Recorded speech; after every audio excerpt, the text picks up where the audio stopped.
Welcome to learn with logic. ഇന്ന് നമ്മൾ discuss ചെയ്യാൻ പോകുന്നത് ക്ലാസിഫിക്കേഷൻസ് ഓഫ് കമ്പ്യൂട്ടറിനെ കുറിച്ചിട്ടാണ്.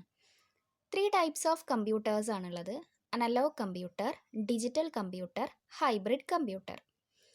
അനലോഗ് കമ്പ്യൂട്ടർ എന്ന് പറഞ്ഞിട്ടുണ്ടെങ്കിൽ ടെമ്പറേച്ചർ, പ്രഷർ, വോൾട്ടേജ് തുടങ്ങിയ ക്വാണ്ടിറ്റീസിനെ മെഷർ ചെയ്യാൻ വേണ്ടിയിട്ട് നമ്മൾ യൂസ് ചെയ്യുന്ന കമ്പ്യൂട്ടേഴ്സിനെയാണ് അനലോഗ് കമ്പ്യൂട്ടർ എന്ന് പറയാം.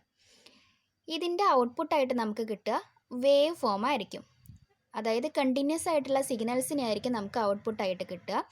ഇതിനെയാണ് അനലോഗ് കമ്പ്യൂട്ടർ എന്ന് പറയാം. എക്സാമ്പിളാണ് തെർമോമീറ്റർ, സ്പീഡോമീറ്റർ എക്സെട്ര. ഇത് നമ്മൾ റിസർച്ച് ചെയ്യാൻ വേണ്ടിയിട്ട് നമ്മൾ യൂസ് ചെയ്യും. പിന്നെ പുതിയ ടെക്നോളജീസിന് വേണ്ടിയിട്ട് നമ്മൾ യൂസ് ചെയ്യുന്നതാണ്. അടുത്തതാണ് ഡിജിറ്റൽ കമ്പ്യൂട്ടേഴ്സ്. ഡിജിറ്റൽ കമ്പ്യൂട്ടേഴ്സ് എന്ന് പറഞ്ഞിട്ടുണ്ടെങ്കിൽ മെഷീൻ ലാംഗ്വേജിൽ വർക്ക് ചെയ്യുന്ന കമ്പ്യൂട്ടേഴ്സാണ് ഡിജിറ്റൽ കമ്പ്യൂട്ടേഴ്സ്. അതിൻ്റെ അകത്ത് സീറോസും വൺസും ആയിട്ടുള്ള ലാംഗ്വേജ് ആയിരിക്കും ഉണ്ടാവുക.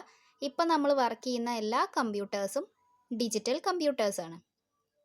അതായത് ഹ്യൂമൺ റീഡബിൾ ആയിട്ടുള്ള ലാംഗ്വേജിൽ നമ്മൾ ഇൻപുട്ട് കൊടുത്തിട്ടുണ്ടെങ്കിൽ മെഷീൻ ലാംഗ്വേജിലായിരിക്കും അത് റീഡ് ചെയ്യുന്നതും പ്രോസസ്സ് ചെയ്യുന്നതും.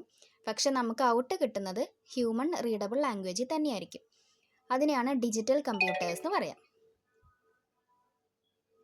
അടുത്തതാണ് ഹൈബ്രിഡ് കമ്പ്യൂട്ടേഴ്സ്. ഹൈബ്രിഡ് കമ്പ്യൂട്ടേഴ്സ് എന്ന് പറഞ്ഞിട്ടുണ്ടെങ്കിൽ ഡിജിറ്റലിൻ്റെയും അനലോഗിൻ്റെയും കോമ്പിനേഷനെയാണ് നമ്മൾ ഹൈബ്രിഡ് കമ്പ്യൂട്ടർ എന്ന് പറയാം. അപ്പോൾ അനലോഗ് കമ്പ്യൂട്ടേഴ്സ് എന്ന് പറഞ്ഞിട്ടുണ്ടെങ്കിൽ കണ്ടിന്യൂസ് ആയിട്ടുള്ള സിഗ്നൽസ് നമുക്ക് ഔട്ടായി കിട്ടും. ടെമ്പറേച്ചർ, പ്രഷറൊക്കെ മെഷർ ചെയ്യാൻ വേണ്ടിയിട്ടാണ് നമ്മൾ യൂസ് ചെയ്യുക.